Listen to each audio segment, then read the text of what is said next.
С нискотарифните компании Верина и Лучия успяваха да пропътуват почти всяко кътче на Европа. Работата в италианската маркетингова компания Centro di Soluzioni di Brand Dinamiche в София ги поддържаше заети, но обичта към пътуванията и забавата ги свързваше силно. От първия миг знаеха, че ще бъдат неразделни. Току-що се завръщаха от уикенд в Милано.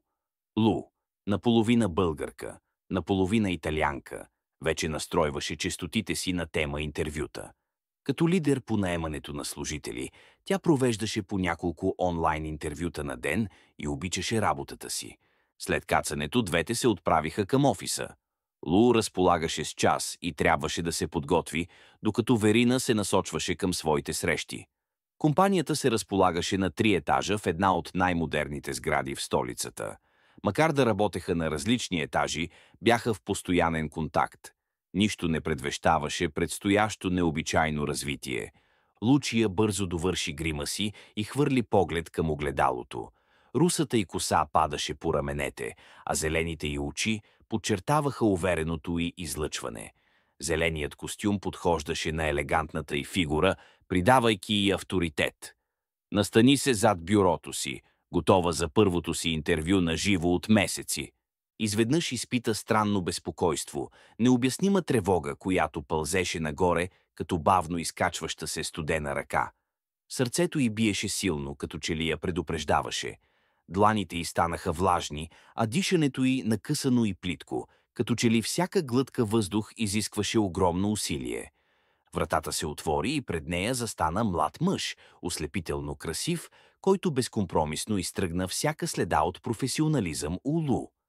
Здравейте, заповядайте, каза тя с по-строг тон, опитвайки се да прикрие вихъра от емоциите, които я завладяваха. Не можеше да си позволи да изглежда уязвима пред него, а тонът й бе необичайно рязък, нещо, което обикновенно избягваше с кандидатите в подобни интервюта. Напрежението в стаята беше осезаемо, но тя бързо пое контрол, следвайки установената рутина. Излъчването му бе семпло, движенията – премерени, а думите – изкусно заучени, подчертаващи усърдие. Когато заговори за образованието си, опита в университетската лаборатория по роботика и стремежа да навлезе в софтуерната индустрия с по-сериозен фокус, Лу кимна, наблюдавайки го внимателно. Думите му бяха точни, но не лични.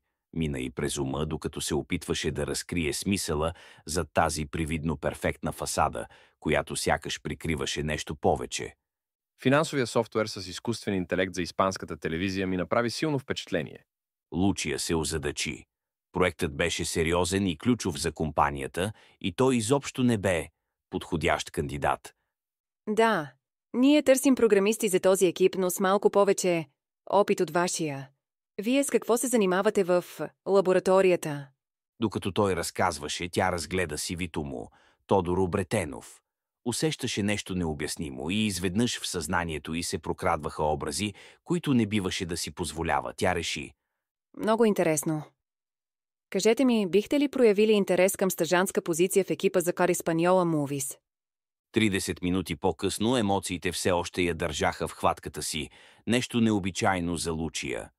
Ще ви се обадим, каза тя. Какво толкова можеше да стане, ако назначи неподходящ човек?